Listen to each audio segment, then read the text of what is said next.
What round they rise and find that? You're playing touch butt with that dork in the park, the ponytail. And I'm the one who ain't got no training partner? I don't think so. You seem to have it all figured out when you're playing midget. Damn it! 60 G's, baby! Dust of Shakedown begins right now. What's happening, Fight Week Show people, them Fight Week Show fans, them? How are you doing? Hope everybody's doing well. Salute to all of you for pulling up today. And yeah, we've got another episode of Dust Up Shakedown for you and helping me break down some of the topics that we got tonight, some of the topics that we're going to delve into. It's my brother Naz, Jordan, and Yao. How you doing, people? Hope you're doing good. I'm good, mate. Naz. Is Naz a ghost all of a sudden? Where's this man at? Hey, listen, the brother appeared in my brain cells, like, you know what I mean? So, is that 420 conversation we've been having? Like, the fucking ghost of Dust Up Shakedown past came along there and just fucking... Trust me, man. He came and haunted the house. Yeah, man. How about you, Yao? Hope you're doing good. I'm doing amazing. Thank you, Ola. Good to talk all things MMA again with you as usual. Two nights in a row. Yeah, man, for real.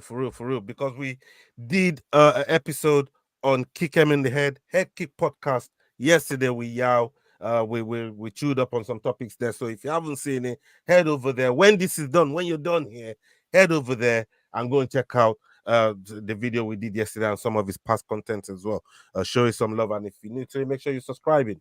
Yo, we just had Amanda Ribas versus Rose Namajunas week. Some crazy fights happened there. We're going to talk about... I asked one thing. bro, you know, we're not talking about the scores or the scorecard. Yeah, if you want to know about the scores and the scorecard, go on the Head Kick pod where I talked about it with Yao. But not while you're here. You know what I mean? Well, not while you're here, brother. Not while you're here, man. Come back. It's all love, man. It's all love. No, seriously though. Good card, and one of the crazy things, because we was talking about it while it was happening in our WhatsApp group, Jordan, and this brother when I beat Lima's out, the amount of times it was fence grabbing, you saw the fight, it looked like the ref was gonna go and duck Lima a point. Next thing you know, Lima snitching on him, saying, bro, this man literally taking a pound off my arm, bro. Like, what's going on? Tell me what you was thinking when you saw that, because I couldn't believe my eyes. Well, given I had that man as one of my picks, I was pretty fucking fuming, if I'm honest with you, mate. I was watching that and I was like, winning.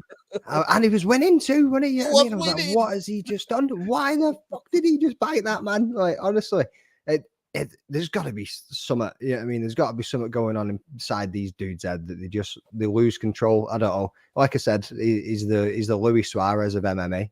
He just all of a sudden started biting brothers, man, and I was just like, what is this dude doing? Like, you can't be going out there and biting somebody. So what do you guys think of the sanctions he's had? Obviously lost all his purse, been kicked out of the UFC instantly, wasn't given any kind of warning, just disqualified, fight off. Like, you agree with it all? What you thinking on that? Yeah. Look, number one, I was happy. I was happy because I picked Lima. So that's number one. Let's get that out of the way. Now, me and you're going to fall out tonight, bro. Me and you are going to fall out tonight. I can see it, man. I can see it. Big up everybody that's rolling in. Salute to VP75. Big up yourself, my bro. Hope you're holding up well. Hope America is treating you good. Big up yourself. Thank you for stopping by. So, with Lima, he was losing the fight. And when you talk about the sanctions, the fight getting finished, I was thinking at least maybe, all right, it's a disqualification because it's part of the rules. You can't eye gouge, you can't headbutt somebody, and you can't be going around biting people. You know what I mean? And I called him moron of the bloody week. You know, I couldn't believe, and I don't like bite of the night. That was yo serious, that, serious. That was my man's slogan there, but. for me, I just thought it was a moronic thing to do. You was about to win the fight. Lima was about to get 1 point docked off him for fence grabbing. Like, he had that fight won. So I just couldn't believe it. And, you know, Dana firing him on the spot, rightfully so. You know what? Thinking back at it, I'm saying rightfully so. Maybe some kind of warning. I think it might be too hard, right? Because like I said the other day, even it's happened to the best of them in Mike Tyson. So moments like that can happen in combat sport. But it was a moronic thing to do. And I couldn't believe. And it's cost himself. For me, I wasn't even pissed off with him per se. For him. I was more pissed off for his team, the people that helped him prepare for the fight, to get to the fight, the sparring partners, the physios, everybody that helped him get into the cage, and you was winning the fight. You know, their foot for the labor is about to come true, and then you go and do that. You know, because he didn't just let himself down; he let everybody else that helped him get to the fight. He let them all down. You know, that's how I saw it. You know what I mean? So maybe the sanction after disappointing all those people, maybe that sanction might have been a bit harsh. I think maybe I thought it'd be a little bit too hasty on that question there. But thinking about it now, maybe it's a little bit too harsh considering everything else that it would have gone through. What about you, Yao? Yeah, I'm with you guys. Look, it was irresponsible, but it was intentional. And as the rules say, if it's intentional, disqualification. We can look at how Aljo won the belt. We can, you know, look to quite a few fights where that happened. So yes, definitely DQ, and he needed to lose. Should he have lost his purse completely? I agree with Ola. It's unfair because his mistake means that everyone suffers. So, you know, giving some of the purse means that at least he'll pay off everyone he owes, and he definitely probably wouldn't have anything. But you know he owes someone for having got there, because it's not very it's expensive to get to these fights.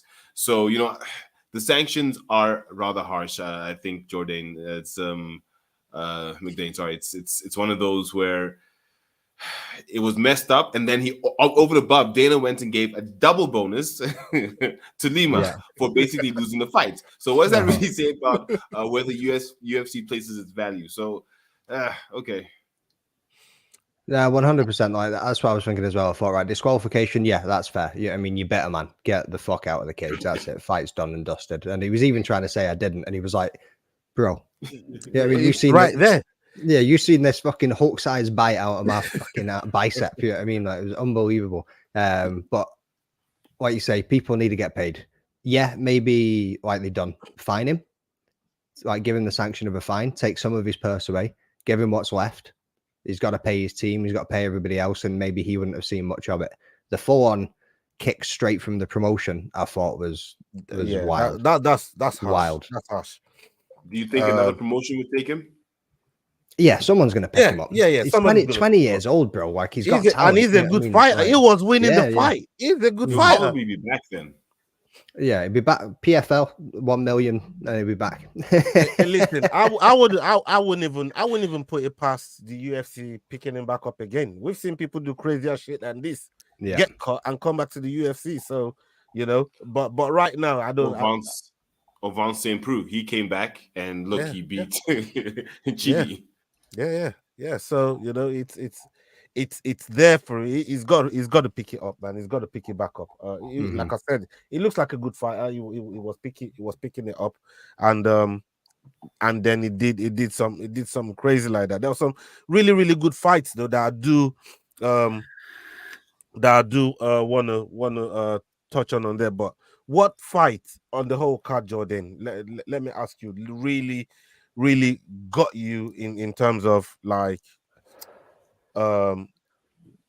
what you saw, maybe performance from a fighter.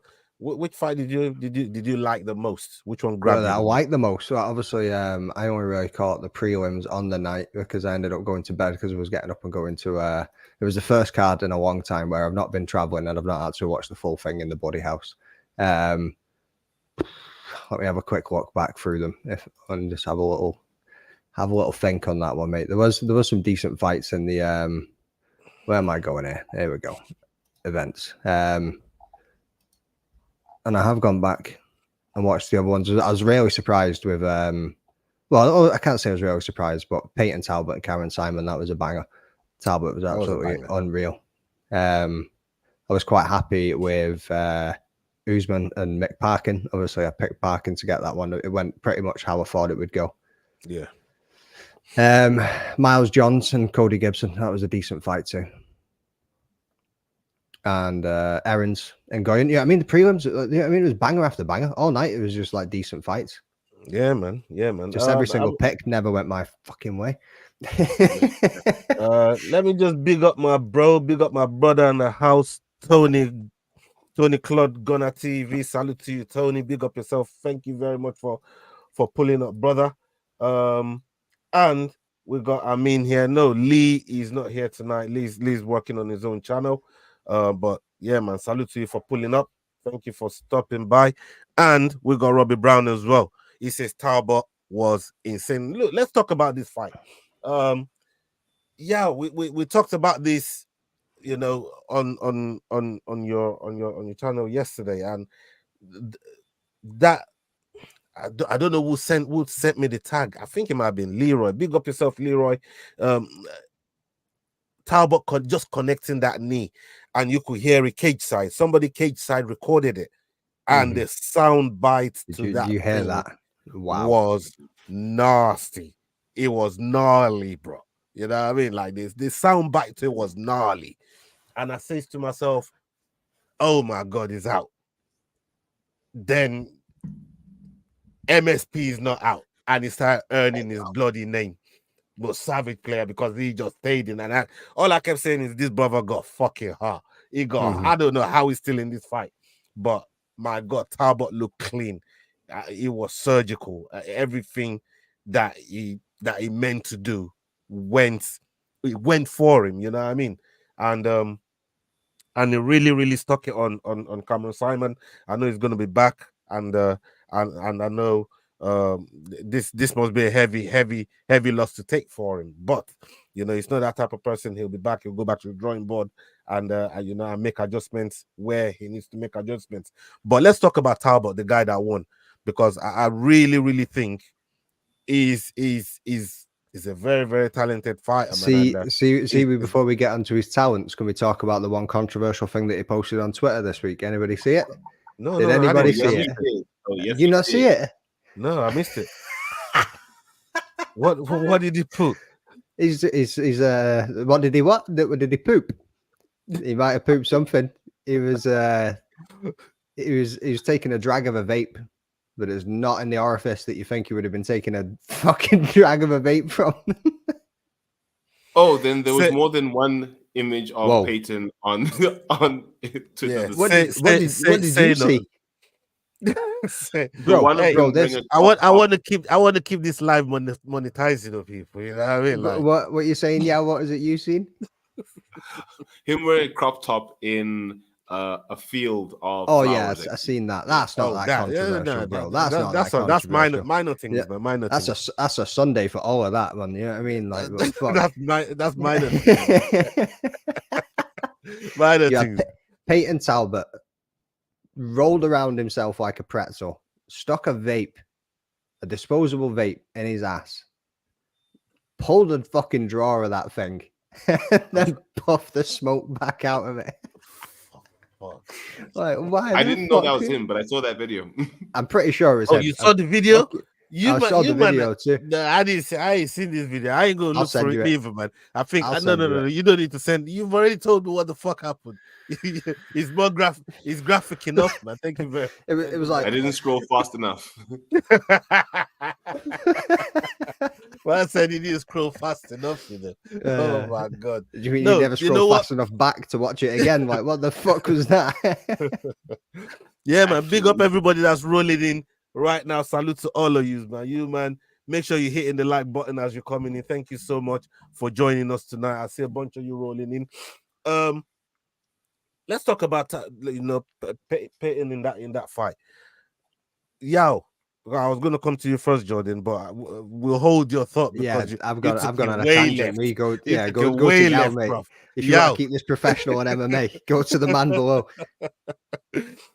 what did you make of Payton as a fighter? What you saw of his skill set, and not just putting somebody like Cameron Simon away, who we know is a legit 135er. What do you make of his performance? 7-0, now 8-0 for a reason. The precision, the skill, the talent that he showed against someone that we know, like you said, is as skilled as MSP, as resilient as MSP, as you've spoken about, that knee. Ooh, that knee hit. So if we take how he performed in this fight, the bantamweight division is stacked, and you need to have those kind of skills to get up there. And he's showing that whatever he's doing in his camps, whatever he's doing in training is actually working and getting him to a level that's going to propel him into the top 15, probably in the next 2 fights, based on how he performed.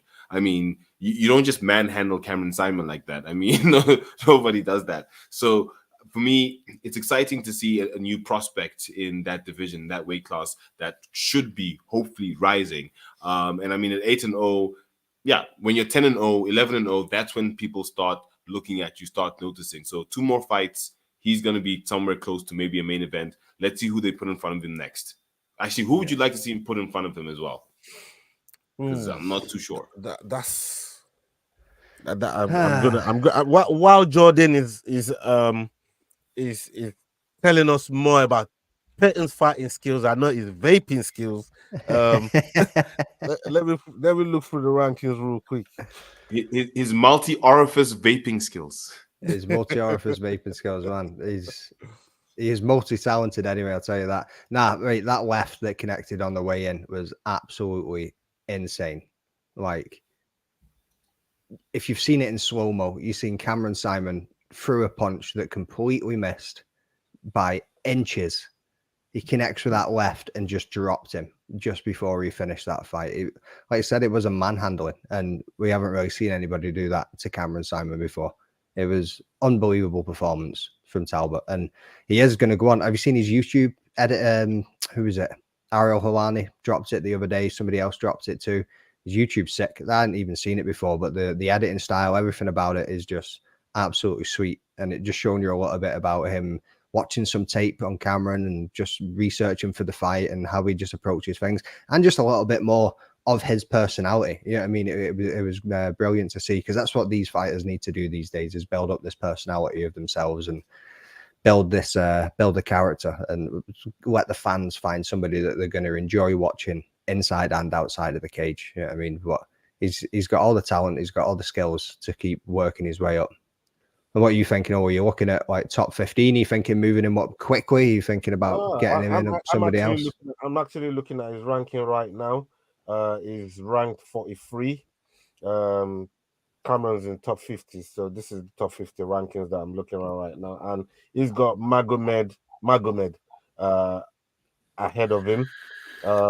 He's got Hokang ahead of him. Morozov just ahead of him in number 40. He's got Miles Jones. So Rami Yaya. These are guys that none of those names. Miles Jones could be a banger. Miles Jones was on the same card. Miles Jones was on the same card and he won. So I'd go as far. Miles Jones is 38. He is 43. It's a little bit of a jump, but there's a couple of guys in there that I'd rather him fight somebody like Hokang. I'd like to see if because them two strikers as well. Hokang is a hell of a striker too. Mm-hmm. And he just came back off a 2-year layoff. He looked ridiculous. Hokang recently, and Morozov will give him a good run in the grappling department. So maybe one of those 2 guys. You know what I mean? I don't know if they want to put him against somebody. Well, yeah, definitely not for Russia. I don't know if I want to see him against one of these Russian dudes yet. I like his style in striking at the moment, so I'd enjoy seeing some more striking fights. You know what I mean? Even Cody Starman, man. Cody Starman would be a banging fight for him. Yeah, Cody Starman, he'll grapple him, bro. What about Raul Rosas Jr.?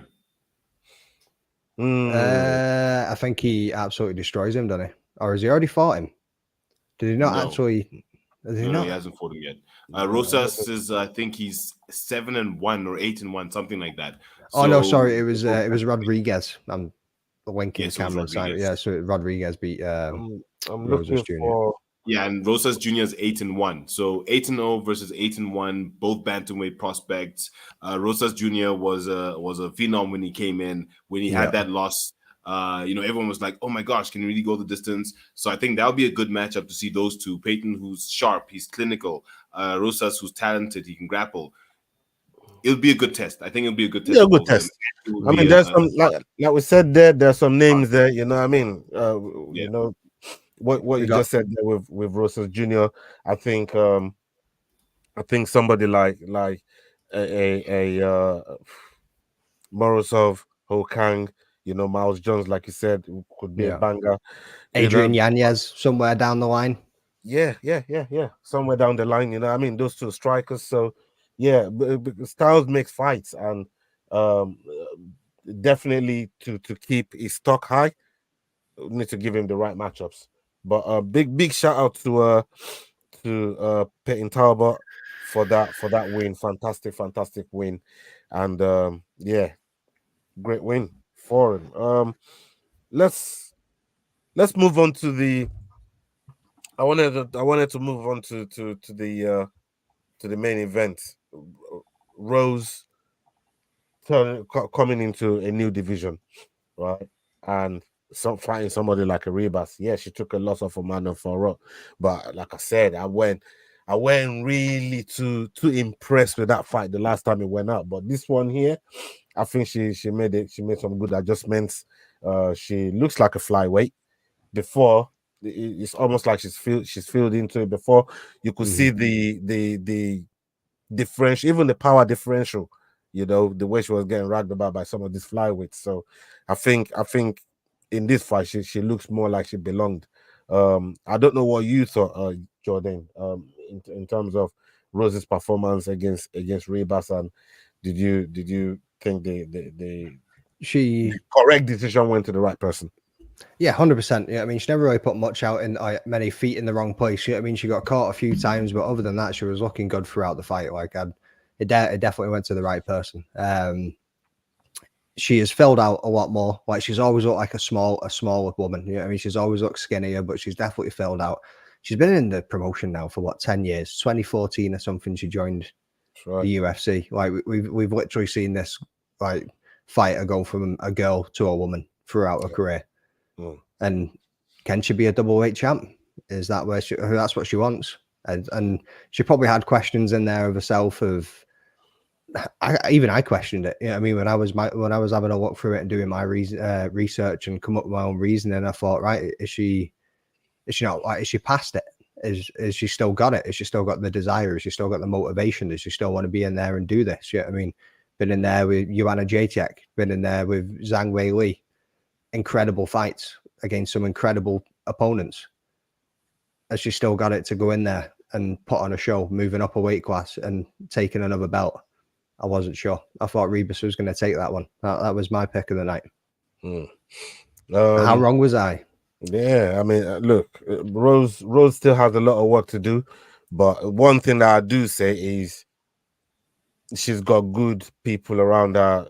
You know, our coaching staff, with Barry being there, the whole time. Trevor Whitman being in and around.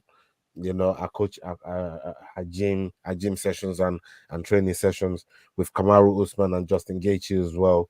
So it's not a crowded space where she works, where the coach really has to break his time. You know, for a lot of students or fighters in the gym, it's just the three of them. That's it. And I think even Usman has gone back to Florida now. So it's just gonna be her and Justin in the gym.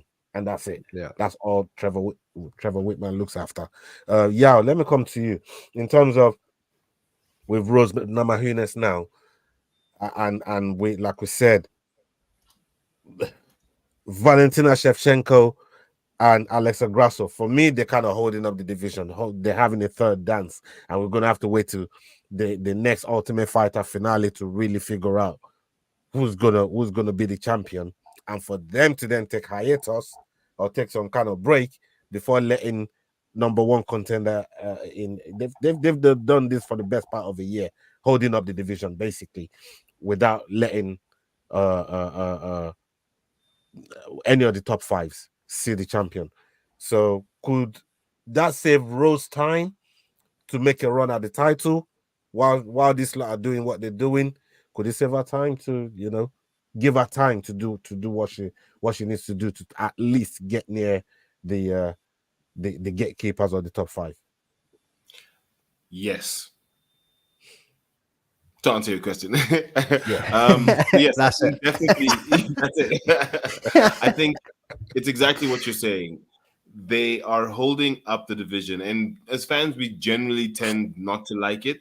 But with what the women's divisions are, I think it gives the divisions a chance to really find who is the next prospect, who should be making a run for the title next, because they're very fluid divisions, and that division very specifically, the flyweight division, is a very, very fluid division where you've got lots of good fighters, very stacked as well. So let them go at each other. Let's get someone who's got 3-4 wins in a row who can then stake their claim. Let's get that sort of fluidity, and the best way to do that is to have champions holding up the division where you need to be the best. You need to prove that you've been the best. You need to be really pushing, having 2-3 fights a year in order to get there. So as much as it's not the best, because like you said, we're now waiting. Let's see what happens. Let's see what the rest of the ladies can do in the meantime. Let's see who can really, put their flag on top of the mountain and say, I'm the one who needs to be next. So yes, Rose, I think, would be one of those people who would make a run to say, if you guys are only fighting in the next 4 or 5 months, after that, you need rest for another 4 or 5 months. I can fight maybe twice. I've already won my first fight in this weight class. Let me find someone else, and then someone else. And then next thing you know, I could be maybe one fight away from either number one contender or from the actual title. And Rose is good. So I think it's a good chance for her to do that. Yeah. And I'm looking forward to her giving that a shot. She wants the winner of Blanchfield, Mano Furio.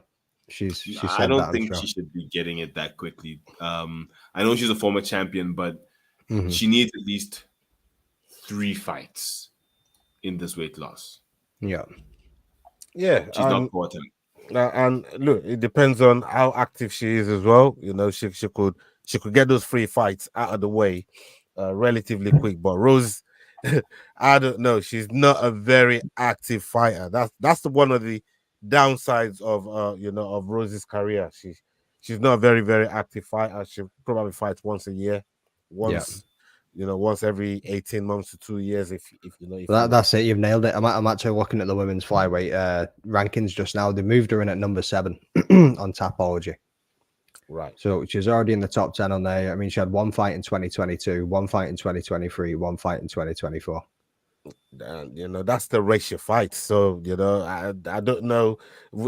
God knows. It depends on her activity. Her activity could, being at number 7, if she's active, have a couple more fights before this year is done, she'd be in the top. She'd be in the top 5, ready to see wherever the champions. So it just depends on how active she is. She just chooses to fight once a year. Like, really and truly, you could get 3 fights in a year if you're really about it. You know what I mean? If you really I think Maycee Barber would be a good matchup. Yeah, I wouldn't mind that fight, actually. I wouldn't mind that fight. I wouldn't mind that fight at all. Some of the other things that's come up on the internet, on the interweb, as they say, O'Malley is granting Merab his wish to challenge him for the title, for the next title defense. I see y'all smiling there. You look relatively happy about this, and I think I've had this discussion with you guys before, with Merab and what he's really doing, not fighting for the title. So this kind of put a little bit of smile on my face as well. But what are you thinking, Yao? Talk to me. So everyone on MMA Twitter was thinking that the UFC might protect O'Malley as a champion, give him someone else. Because, if you look at who Pantoja's fighting, why is he not fighting Ivalev? He's fighting Urseg. One of those things. because you want to protect the champion, give a champion a good run so we can have, like we said, another golden age of champions. I don't know. There might be an intention, but yes, he should be fighting Merab. For O'Malley to be fighting anyone else would make no sense. From the moment that Merab took O'Malley's red jacket when he came into the ring after O'Malley beat Aljo, from that moment, this fight had to happen as soon as possible. For me, I'm very excited. The Machine versus now O'Malley, who seems to be invincible he seems to be invincible. We don't know how, but he is invincible. I really want to see that fight. The fans want to see that fight. That is the only fight that makes sense if we're talking about a bantamweight division that's stacked.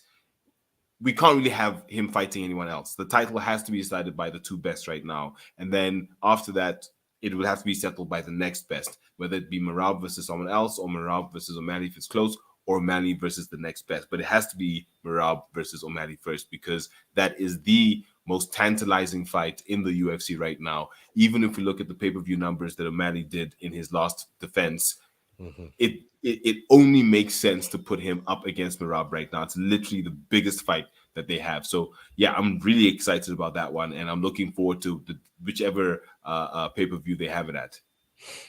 McDane, like I said, we've talked a lot about Merab. Merab not wanted to fight Sterling. Merab wanted to leave the door open for Sterling for a rematch. Sterling's moved up. He's on the 300 card.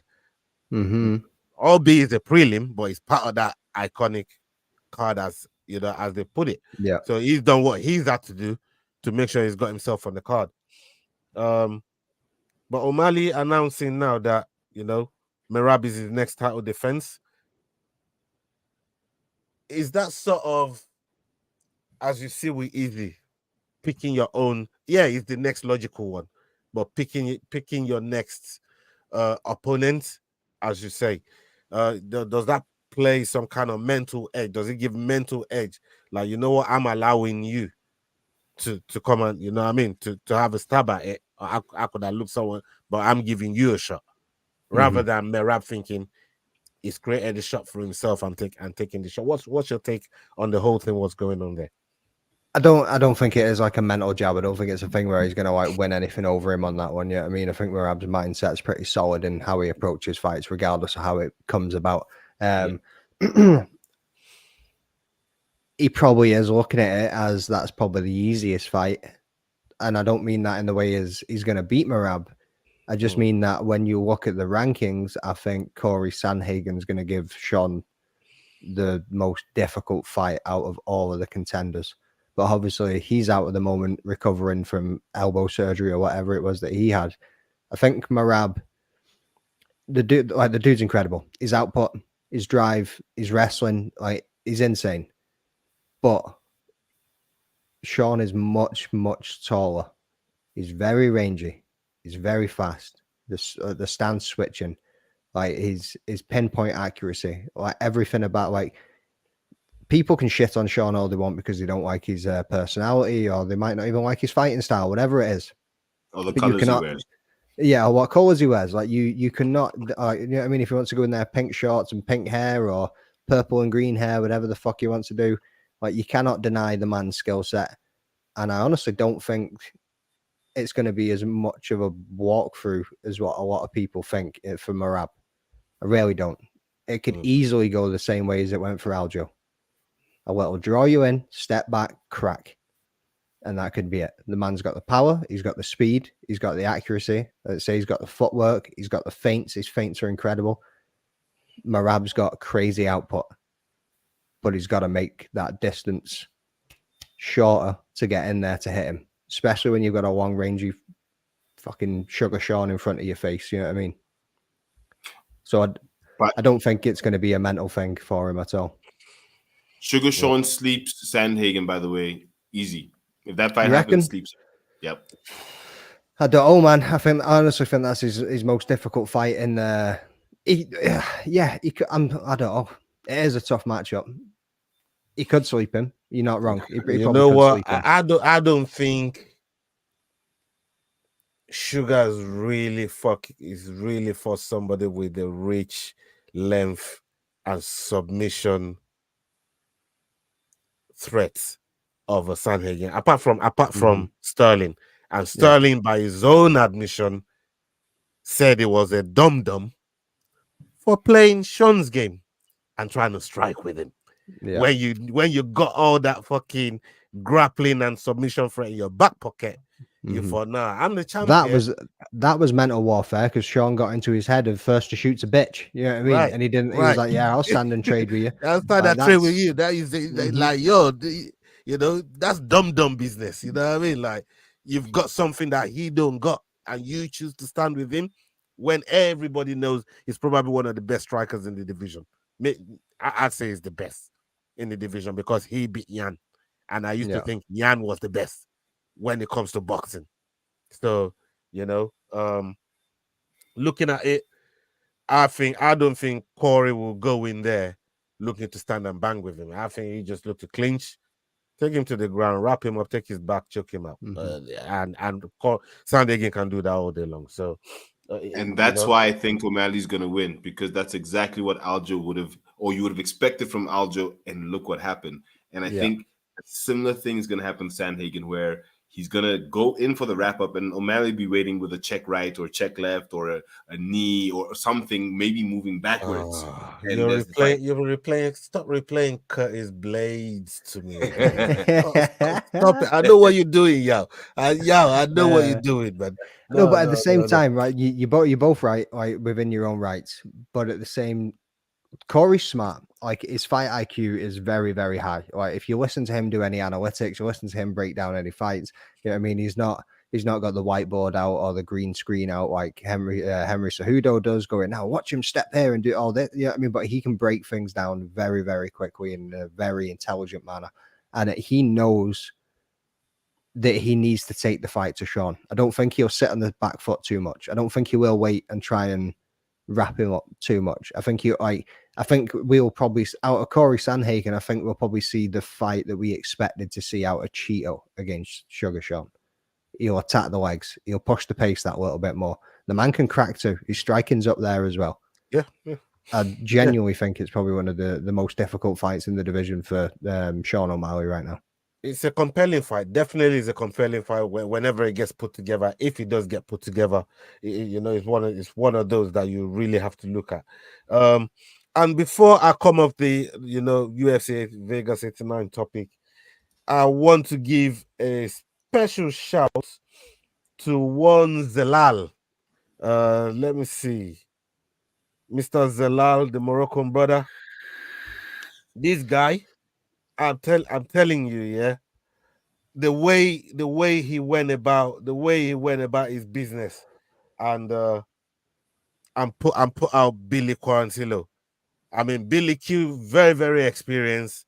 He's been around the sport a long time, and to go in and shut down Billy Q in that manner, I think is absolutely phenomenal. Big win, finishing him like that. What do you make of it, Yao? In terms of a young prospect like Zalal? I think it's one of those where you see a young prospect against a more skilled, more experienced opponent coming from Morocco, far away. Quarantillo has the home ground advantage. He had a draw in his last fight. So, you think, okay, you know what? Quarantillo's definitely going to take this. Who is Zalal? But to come out and actually win by submission in the second round, I mean, within 2 minutes, that's commendable. That's impressive. And excuse me, with a record of 14 and I think it was 13-5 when he started the fight, you didn't expect anything from him at all. So very happy to see another African MMA practitioner in the UFC getting a win. The Moroccan Devil, that was a great win. I'm looking forward to the next fight from him. But yeah, Quarantillo, let's see what he can do in the next fight. This just wasn't his. McDane, Zalal, did he surprise you? Fucking big time, mate. fucking big time. Yeah, I mean, I was team Billy Q all day long. I thought his experience was going to take this one. I thought it was going to be a 3-rounder. Looking at Zolal's tapology, you're like, what is he even doing in there? Yeah, I mean, when he went from a boxing fight to a kickboxing fight to an MMA fight in the same night, then all of a sudden he's back in the UFC. It was just like, what is going on with this man's career right now? I thought he shouldn't have even been in there with Billy Q. If I'm honest, I'm still rocking with Team Billy Q, man. Like you said, he's going to go away, he's going to recoup, he's going to fix what he needs to do, and he's going to come back. That wasn't the Billy Q that we used to see and that we've seen in there that night. Mate, hats off to Zalal. That's all I've got to say in the matter. I'm sitting silent on Friday. If we're doing all of this tonight, I'm sitting silent on Friday. No, I mean, for me, I was the only one to pick him as well. You was, mate. You was. Hats off to you too on that one. You know what I mean? No, seriously, I thought he definitely needed that win, and somebody as active as Billy Q. You know, it's one thing to be that active, being that active with that age, you're racking up mileage, and against all these young, hungry motherfuckers, eventually one of them is gonna catch you by law of averages. You know, it was only a matter of time. And look, Billy Q is well respected. Like I said it last Friday, well respected, been in the game a long time, and is one of those guys that, you know, on his day he can teach this young up and coming hungry fuckers one or two lessons and send them back down there with their tails stuck between their legs. You know what I mean? So it just wasn't Billy Q's day, and like you said, he'll be back. I want to talk about Jamahal Hill. He calls out UFC 305 versus Pereira, and he calls it a mismatch. He said, Pereira, I'm sticking with you on this one, Jordan. It says Pereira does not belong in there with him. Pereira will get his ass whooped every day and twice on Sunday. This is what Jamahal Hill is saying. I mean, what's your take on? There's one thing trying to sell the fight, but to me, he's coming across as serious and taking it as an insult almost in terms of his skill level, how long this guy's been in the UFC, so on and so forth. I think that's how he's looking at it. What do you think? I think he's underestimating him, just like everybody else has when he's gone in there. You know what I mean? Like, if he's talking about standing and trading with Alex Pereira and going into his world of the kickboxing or boxing and standing there and striking, I think he's really underestimating the kicks from Alex Pereira too, and the power that they carry. Like, you want to stand in front of that man, he's going to chop you up. He's going to walk you down. He's going to slice at those legs, and he's just going to strike you with power that you've probably not felt before. It's going to be an interesting matchup, and that's not me counting Jamahal Hill out completely. I think Jamahal Hill is probably like a plus 175 underdog at the moment too. So it wouldn't be a stupid bit of money to be sticking on Jamahal Hill, because I'm not saying like there's no way he can't win this fight. You know what I mean? But I think underestimating Pereira, you've got to be confident. They've all got to be confident. They've all got to say what they've got to say to get in the right mindset to say, I'm going to go in there and I'm going to beat this man, and they've got to believe in themselves 100%. But to say that Pereira doesn't belong to be there and that he is cutting above his weight, I suppose, like, nah, let's see what happens, mate. Let's see how it goes. Yeah. When it comes to Alex Pereira, like Jordan is saying there, and the way it's almost been looked over, it's almost not being recognized like the champion that he is, because he's not been a champion of 2 divisions, and I think that demands respect. And it's not just about him being them champions, it's who he beat to get them titles and keep the titles. To beat somebody like Jiri Prochazka, easy. Israel Adesanya, like that's major work. You gotta be something special.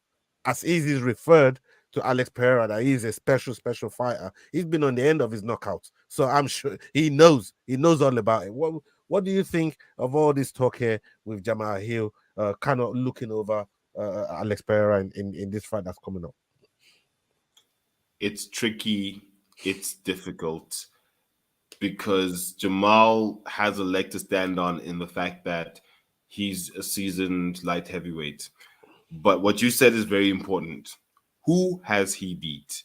Unfortunately for Jamahal Hill, the only person he's beat that is of any real value is Glover Teixeira for when he won the title. Other than that, he's beaten Thiago Santos, who's never won a title, Johnny Walker, okay, and then the rest of the names, okay, he's lost to Paul Craig, Ovance Improves beat. So unfortunately, his rise to the title was not star-studded. He did not go through a lot of names, whereas Alex Pereira has beaten, like you said, he's beaten, I think, 4 former champions, Sean Strickland, Israel Adesanya, Jan Blachowicz, Jiri Prochazka, and now he comes up against Jamahal Hill. I think what's going to like Jamal... Thanos, just racking up the fucking rings, isn't it? I mean, he's moving like Thanos, man. Just racking up the rubies, man.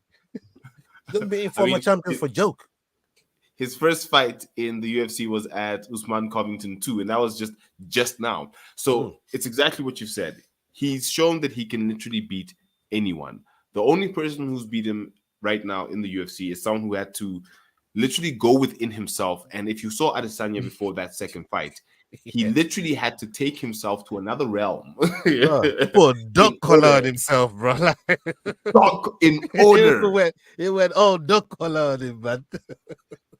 That's what it took to beat Poatan. So I don't think that Jamahal Hill fully recognizes. But then again, Jamahal Hill's a talker. He's got a YouTube channel. He's trying to get his followers together, all of that stuff. So maybe it could just be talk. I'm not sure who is listening as such, but I do still think that he does mean business, and it will be a good fight. It's not going to be a walkover either way. He's just talking if he thinks it's going to be a walkover, but I think he does give Pereira a good fight simply because he's slightly more unorthodox than a lot of the other fighters that Pereira might have fought. Jamal is a little bit more street as much as he's got technical skill. So for me, that's why I'm giving it a good fight and the potential that Jamal will catch Pereira. But it's Poatan, baby. The hook of death. Left hook. Let's go. I actually just jumped on over there to have a look to see if either of them had a little bit of reach on each other, and they don't. 79 inches each. If anything, Poatan's got half an inch in the leg reach. But yeah, and the one thing we know, I mean, look, Poatan ain't just a boxer, he's a kickboxer, and them knees in the clinch, them kicks, them calf kicks, they're going to come into play, and that in itself is enough to stop Jamahal Hill's boxing and his offense, and yeah. I'm just looking at this fight, and to me, Poatan looks like he has more tools to win this fight than Jamahal Hill. So it's also the timeout as well for Jamal. Yeah, I mean, he's been out for quite a while. So how's that going to take an effect when he's going back in there as well? All this stuff going on outside of his career with his brother and the court case or whatever's going on with all of that. How's that going to be affecting his mindset in the camp and going into the fight and just all of it? I mean, he's gotten out of shape as well between that fight and between his last fight and this fight. I mean, his body weight has fluctuated a couple of times, let's say. If he ever sees this podcast, he'll probably come at me on Twitter for calling him fat. I ain't calling him fat, but he did put on a little bit of beef. You know what I mean? Yeah. I mean, his waistline became elastic. This he enjoyed himself. Fair. Yeah, I mean, sometimes it do be like that. It do be like that for them. Let me come off that topic real quick, and let's touch on this one here with Ian Garry and Michael Venom Page. Venom Page obviously is eyeballing some of the fighters at the top. He's mentioned a Wonder Boy. We're talking about Ian Garry here. He's even talking about Leon Edwards. So MVP is not looking. I'm sure he's had words with with the brasses and the powers that be. That look, I ain't really got much time on my hands here. It's 37, I believe. Yeah. And to come in at that age and trying to work your way back from top 15 and all that, they're gonna have to cherry pick some fights for him. But Ian Garry is somebody that had to take a lot of abuse And I mean, Chloe is way up to wherever he is now. And all of a sudden, MVP wants some of that hard work that Ian Gary's been suffering himself to get up there. Magdane, what are you making of Ian saying, fuck you, fuck no, you ain't getting no fight from me. Get back in the back of the queue. What are you making of all of that? Is what it is, and he's not wrong, is he? You know what I mean? When you do look at who he's had to go and fight to get to where he is now, and then you're looking at somebody just entering the promotion, granted, has got a name already behind him, has one of the funkiest styles you'll ever see, beat Kevin Holland in a fashion that you wasn't expecting, where he really frustrated him to the point he had Kevin Holland dancing around that octagon, imitating him. You know what I mean? Like, it'd be an interesting matchup. It would be a really interesting fight. Yeah, I mean, both of them are rangy. His style, as I say, is mad. How would Ian handle that? But I can understand where Ian's standpoint is on that one. Like, why he doesn't want to. Like he said, he was like, "See, if your number's higher than mine, then maybe we can talk about it." But right now, it's not. So shut up and get to the back of the queue. Like, yeah, I'm looking at that fight, man, but I'm just seeing question mark kick for days. I'm more interested in Wonderboy. MVP versus Wonderboy would be an absolutely incredible fight. I'd love to see that. I'd love to see that. And again, it's their styles, but will they cancel each other out? This is the part, because everybody was thinking Holland coming into that fight with MVP that maybe we'll see if he uses any of those grappling that he learned when he spent a short stint at AKA, but clearly none of that worked. MVP shit his pants when he did though, but go on now. Yeah, please. What's your take on all this crazy shit going on with Ian Gary and Michael Venom Page, and Gary just telling him get to the back of the queue, man. You're not using my name to jump the queue. I agree with both of you. I think Gary's 100% right. It's as simple as I'm not here for fancy fights. I'm here to get to the top. It's that simple. If you're at the top, I'll chase you. If you're not, you chase me, but I'm not going to give it up. And Ian Gary's consistent. He said the same thing to Joaquin Buckley before, I think it was sometime last year, about 10 months ago. He met up with Buckley, and Buckley said, hey, why don't we fight? It'll be a great fight. And it probably would have been a nice fight, but Gary's like, listen, unless you're higher than me, I'm not fighting you. So he's being consistent, and I'm a big Ian Gary fan. Despite all the abuse online, etc., I'm a fan. So for me, the consistency is something I definitely like. With regards to MVP, okay, look, I don't think it would be a nice fight anyway between him and Gary. I don't really like that fight, honestly. It's not one that tickles my fancy, even if he was above Ian Gary. It's just not one that stylistically appeals to me. But him versus Wonderboy, sure. But I'd like to see him, I don't know, against someone who might give him more of a challenge, like you said, in the grappling specifically, not necessarily the BJJ or the wrestling, but in the grappling. So yeah, I'm very happy with Ian Gary saying, no, listen, MVP, you're new here. Same as what Usman said to Khamzat. Listen, I know you want to come for the top, you want to come for the king, but you can't come for me until you've done a little bit of work. And I think Ian Gary's earned that as much as MVP is more experienced in Bellator.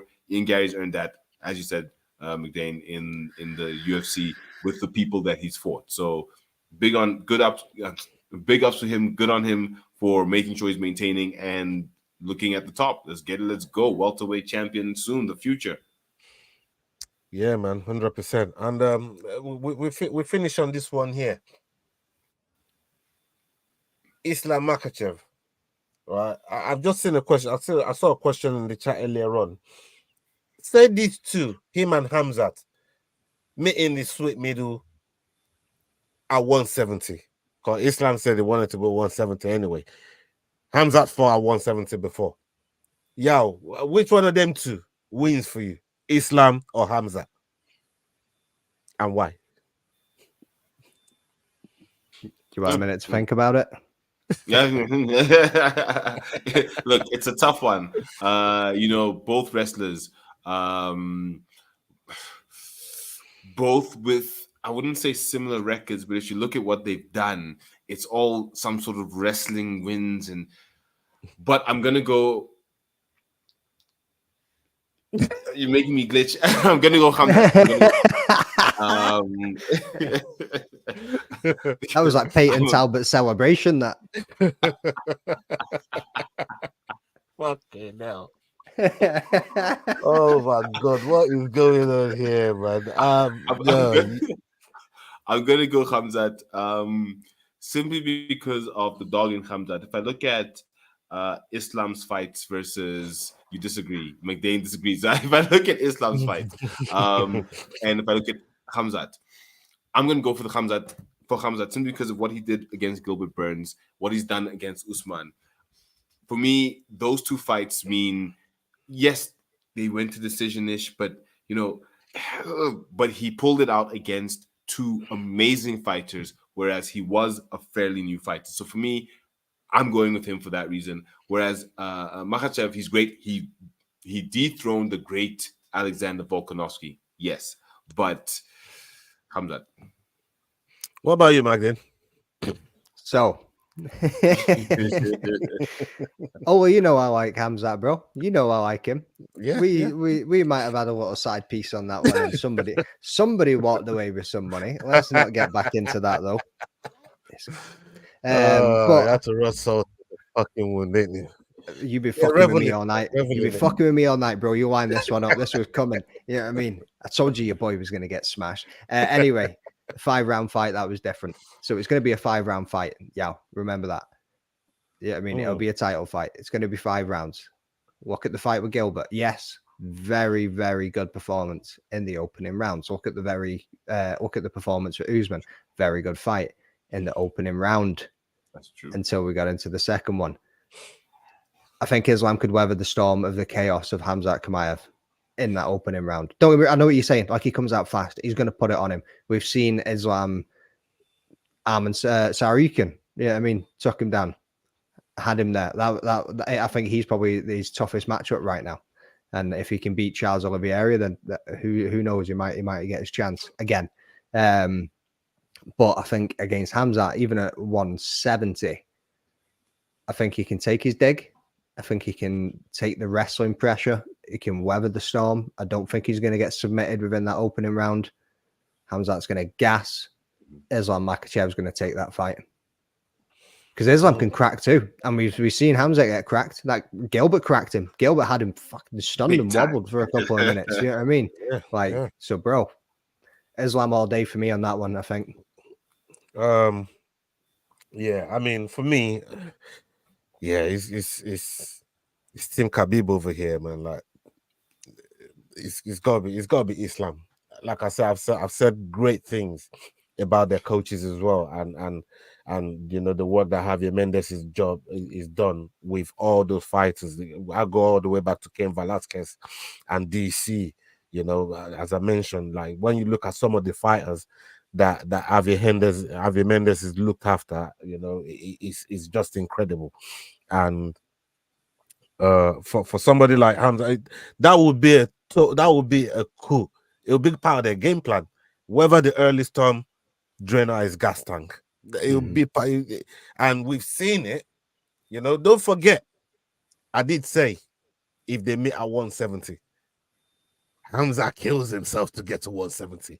It makes that gas tank even, even more weaker, susceptible to Islam attack. So, definitely would go. I don't think at 185. I think it could be a whole different story for Islam in terms of putting on the right muscle mass and everything to compete with the 185 and a rehydrated Hamza at that. So, when you think about it, this is why where would the fight be? Where would you want to see? It's going to be Abu Dhabi. It's got to be Abu Dhabi.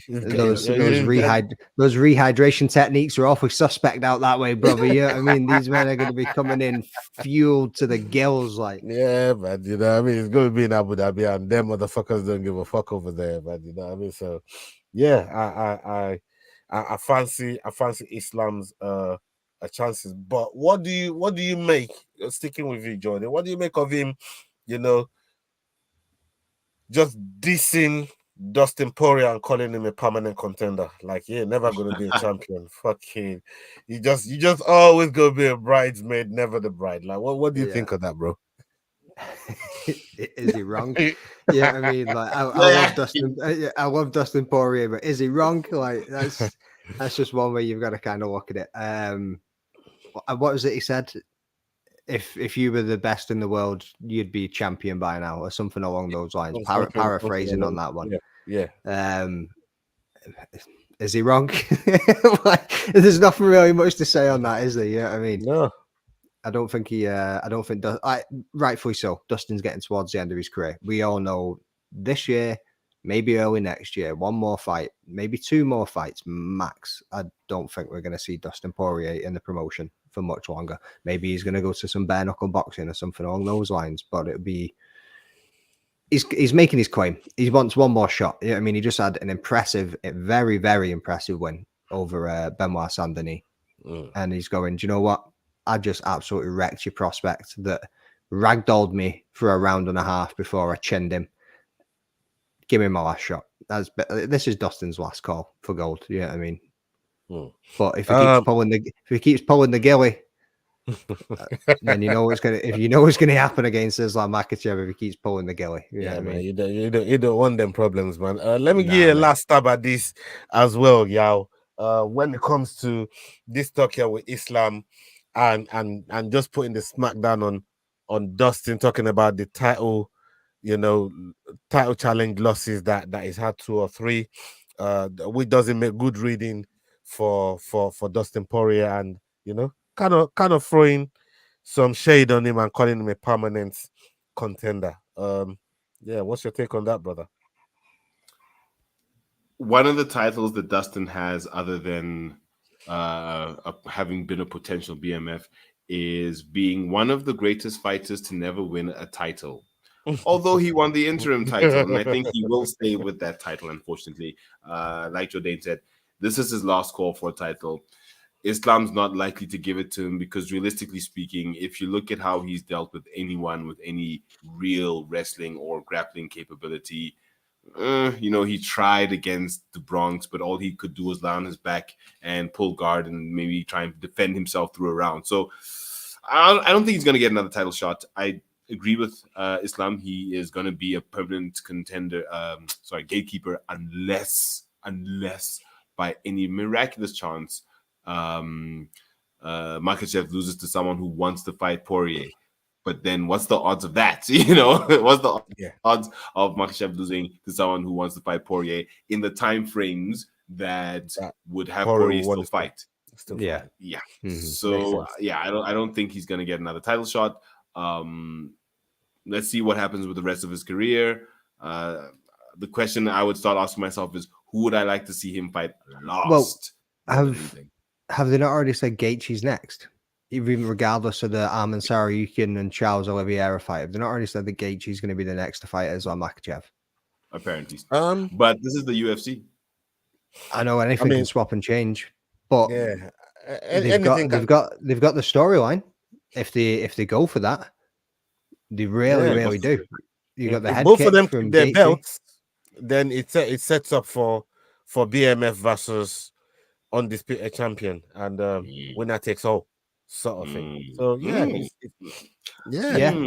could do double champ in the same night. Winner takes all. I like that one. I actually like that one. I think that'd be the only way. But is Gaethje going to beat Islam Makhachev? Probably not. Who knows? Man can crack, but he's going to get tapped. Who knows? Again, like I said, there's one person that has the dossier and the blueprints and the map where you miss all the fucking minefields into fighting Dustin Poirier and the Justin Gaethje, and that's Javier Mendez. He done it with Khabib. He just pulled that manual out again and said, Islam, do that. You know what I mean?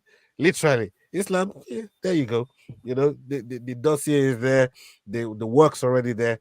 And like I said, unless they've added some new wrinkles to their game that we're not aware of, namely the guillotine and the pulling guard that we saw from You'll Dustin. finally get the guillotine. Don't be silly. Pull the gilly. Exactly. Maybe. Who knows? But I mean, Javier Mendez, I think he'd have something like that tucked up in his back pocket on how to deal with those guys. So we'll see. Only time will tell. We've come to the end of the show, people. Thank you to all of you that stayed with us. Quite a good number of you, 36, 37 at one point. Big up yourself. Thank you so much for joining us tonight. And I want to thank Yao. I want to thank Jordan for pulling up. Make sure you're joining us on Friday for the prediction show. We're going to be back for that Manon Fiorot versus Erin Blanchfield prediction show. So make sure you're joining us for that one. And there's plenty more coming up over the next month. Octagon Fight is coming up next month. And the one that I'm really, really looking forward to, both of them friends of the show, we're going to be reaching out to them. Aaron AB versus Sam Chrissy. I love those two guys. Down to earth. If you could find two most humble people in this world and you throw them in the octagon, that's what's going to happen with these two. And these two got champion mentality between both of them. So that's one fight that I'm really, really looking forward to that's coming up. Jordan, what do you have coming up? What do you have lined up? And tell the people where they can find you, brother. So I've got Rhys McEwen coming on tomorrow. He's fighting on Cage Warriors April 20th, same night as the Octagon 56 card. Obviously he just had his shot there against Gittins, unfortunately never went his way, so he's coming on tomorrow. We are also going to, I'm just going to plug this right now too, we're going to be running a giveaway. I'm giving away 2 tickets to Cage Warriors Glasgow on April the 20th in partnership with Rhys McEwen and Eric Skay. So that'll be dropping on Instagram on Friday. We're going to discuss it tomorrow. Once he's on the podcast, we're going to talk about some stuff, talk about the fights coming up. Talk a little bit about Rhys. If you don't know too much about him, we're going to get into how he got into it and all the rest of it. I've got tons of shit lined up for him. But yeah, keep your eye out for the giveaway because that's going to be coming if you want to win 2 tickets to go and see the Cage Warriors event in Glasgow. They haven't been there for many years, so it is going to be an epic night that you don't want to miss. So for your chance, make sure you jump on that. What else have I got going on? I'm going to Octagon to cover it as media. I've also got next week I have Dennis Frimpong, Shamrock, Aaron, just like both of them men are coming on at the same time as well. I've got Aaron Aby. He's going to be coming on. Need to line up the date with that one. Zach Puega. I need to line up that one too. I need to actually shoot that man a message and get the date set for that. Who else? Oh man, I've just got so much lined up for next week. I need to reach out. I need to reach out to the bro Moddy B and get him lined up too, because I know you got that one sorted out for me, brother. So I appreciate that. Well, bro. Like, so I need to shout out. I know I need to shout out with I've got so many dudes lined up for next week, so don't miss it. I've got tons of interviews coming up. But other than that, you'll find me here on the Friday Rambling Dad podcast on YouTube, the Rambling Dad MMA podcast on Instagram. Go and give me a follow. Thank you very much. Yeah, man. Go show the man some love as you're here. Busy guy. He knows his MMA and he's doing great stuff on his own platform. I try stuff on his own channel. So yeah, make sure. I thought I knew my MMA until last fucking weekend. I also do picks and predictions videos, people, with a little bit of a breakdown. And my reasoning, if you go and watch them, is 100% solid. You fucking wankers. Both of you screwed me last week. You and fucking Jordan screwed me out of fucking $70. I'm still pissed off. Don't blame me. You can't blame me. I was going to do a video like you. He's the one who drops it. He's the one who just got knocked out and you fucking click that. Bro, oh, mate. No. You egged it on, man. Like both of you fucking cashed out quicker than the Baltimore Bridge, man. Boom, bro. Gone. I was looking to do a video like yours, how to turn 5 pounds to 500 pounds. You know what I mean? I was gonna do one of those. And then one bam, fucking man tells me Corey Anderson just been knocked out, and he didn't. And I pushed cash out. I was so fast on that cash out. He was, right, bro. So fast on that button. Yeah, bro, I'm fuming. I'm still fuming about that. But big up to Jordan. Big up to yourself. Thank you so much. I know that a lot of the work that you do in the MMA space. What about you? Yeah, what do you got coming up? Where do people can find you? Tell everyone. So coming up, I'm gonna be paying Jordan to do my promos because his was amazing. Like I should give him all my information so he can do mine. But we're not quite as busy as that right now. We're now gearing up for UFC 112 coming up in April the 11th. It's going to be the second event of 2024, and in that one we have a double header where we have 2 titles up for grabs: the lightweight title between Igor Cabeza and Kabanda, and Luke Michael versus JP Kruger. Finally, the middleweight championship will be finally united between those two. Let's see how that fight goes. Young Gun, I think, takes it simply because he's been working hard, the age. Let's see how House of Tinkerbell does. JP Kruger is an amazing fighter. He obviously beat Conrad Siabi. Looking forward to UFC 112. We've got Versus 9 coming up as well in May. So there's lots of MMA happening in South Africa right now. We've got Ace Fighting Championship coming up. We've got interviews with Nick Wende, with the Gladiator Sylvester Shifambu. So we've got a lot coming up as well. But yeah, really looking forward to April. Honestly, April is going to be a really, really good month in MMA in South Africa, in Africa. Let's get it. Let's go. Kick him in the head. Oh, one last thing. So Jordan, I'm going to walk away for you guys again. Yes, mate. I gotta see that. Gotta see that. Everybody, peep this walkout. Oh my God. Like, that is incredible. He just disappeared into Bring it back. Bring it back. Just disappeared into the space, man. It's crazy. Yeah. Big up to you. Thank you so much. I think I should pay both of you to really do my promos for me, because both of you does yours so well. But big up to all of you. I'm sure we can come up with something, mate. I'm sure we come up with something. Yeah, we'll get you out to do the when I say pay, I mean imaginary pay, like no pay. Yeah. I mean you only pay like when you free pay, bro. You only pay to me when you lose a bet. What are you talking about, man?